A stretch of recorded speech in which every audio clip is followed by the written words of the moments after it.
Kuroko's Basket, IQ, Captain Tsubasa, Inazuma 11. J'avais regardé le top des animés de sport, mais j'en voulais toujours plus. Alors je suis allé dans le grenier d'internet. J'ai fouillé, exploré, entré dans tous les recoins pour enfin trouver le Graal.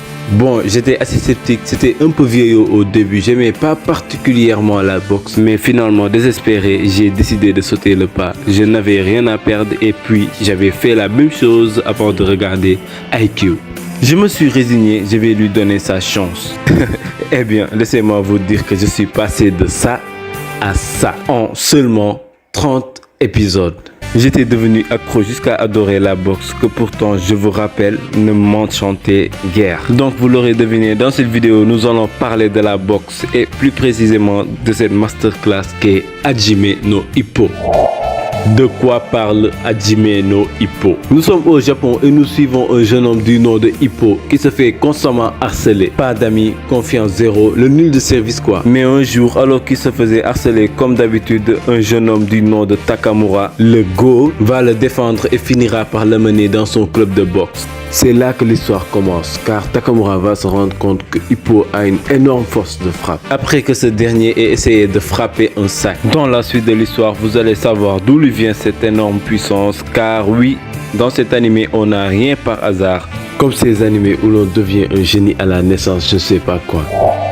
Un manga pas comme les autres. Dans les autres mangas, on a tendance à nous présenter des personnages nés en étant des génies. Mais dans Hajime no Ippo, que ça soit le personnage principal ou bien les persos secondaires, personne n'est favorisé. Tout le monde doit s'entraîner dur avant un combat. Et sachant que l'issue d'un combat se détermine avant celui-ci, la seule façon de battre ses adversaires, c'est de s'entraîner 10 fois plus ou encore plus s'il le faut. Et ce qui est le plus marquant, c'est que cela s'applique dans tous les domaines, que ça soit dans les études, le sport, le travail. En ayant ce mode de pensée, on devient un monstre, car aucun obstacle ne serait assez grave pour mener à l'abandon. C'est ce message qu'envoie Hajime no Ippo. En voyant Takamura se tuer à la tâche pour chercher à aller à un point que l'on pensait impossible à atteindre, personne n'a le droit de dire que je suis en surpoids et j'y peux rien. En voyant Ippo se relever après chaque coup et dépasser ses limites, personne n'ose dire j'abandonne, j'en peux plus, je suis fatigué. Donc cette œuvre peut changer un homme, car il utilise la boxe pour donner des valeurs solides à ses lecteurs.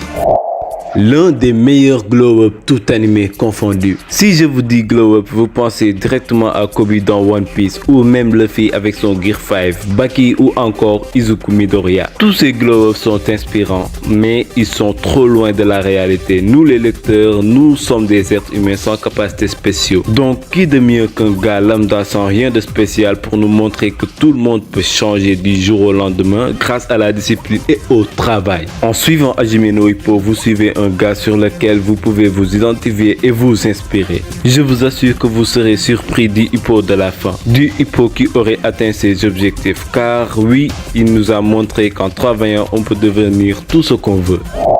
Un manga énormément sous-coté. Je ne sais pas pour vous, mais pour moi, Ippo devrait être en haut du podium. Au niveau de ces animés que j'ai dit au tout début de cette vidéo. Cet animé est tout bonnement incroyable. Il y a tout ce qui fait qu'un animé est un masterclass. Une animation fluide et incroyable, des combats dynamiques, des histoires touchantes qui nous scotchent devant l'écran. Les matchs sont fabuleux. On ne sait jamais qui va gagner d'avance et on ne peut pas être toujours du côté du perso principal. Par exemple, lors du combat Ippo contre Sendo, le Lollapalooza, j'étais pas vraiment du côté d'Ippo. Je ne savais pas qui choisir entre Ippo et Sendo, car chacun d'entre eux avait son histoire et ce pourquoi il se bat. L'auteur avait rendu les deux personnages aussi attachants l'un que l'autre.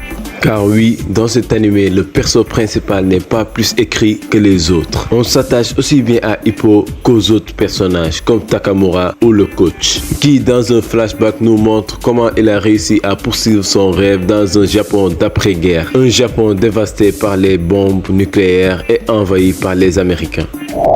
Il faut que vous le regardiez pour comprendre l'impact qu'il peut avoir sur votre vie, carrément. Car si nous aimons autant les animés, c'est parce qu'ils ont réussi à changer quelque chose en nous. En résumé, Hajime no Ippo est un coup de cœur. Chacun ici peut dire que les mangas ont changé leur vie d'une façon ou d'une autre. Si cette vidéo vous a plu, likez et j'en ferai plein d'autres.